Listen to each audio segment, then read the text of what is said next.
20 giorni di prognosi per le ferite visibili, tempo illimitato per quelle incise a fuoco vivo nell'anima. A Favaro Veneto, in via Altinia, l'altra sera, una donna di 33 anni è stata picchiata brutalmente dall'ex compagno e da altri 3 energumeni di una nota famiglia Sinti che le hanno teso un agguato. Schiaffi e colpi con un bastone e una tavola spezzata.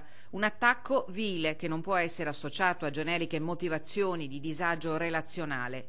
No, l'altra sera, come ogni qualvolta una donna è vittima di violenza, un uomo ha agito da delinquente e come tale sarà perseguito dai carabinieri di Favaro Veneto che stanno ricostruendo l'accaduto. Quando i militari sono arrivati, i 4 aggressori si erano già allontanati, ma sono già stati identificati. Nell'agguato è rimasto ferito lievemente anche l'attuale fidanzato della donna, che non è riuscito a fermare la furia dei 4 individui. Nelle prossime ore si spera possano essere già emessi i primi provvedimenti giudiziari. Proprio nella caserma del Comando Provinciale dei Carabinieri di Venezia, in campo San Zaccaria, domani sarà inaugurata una sala dedicata all'audizione delle donne vittime di violenze.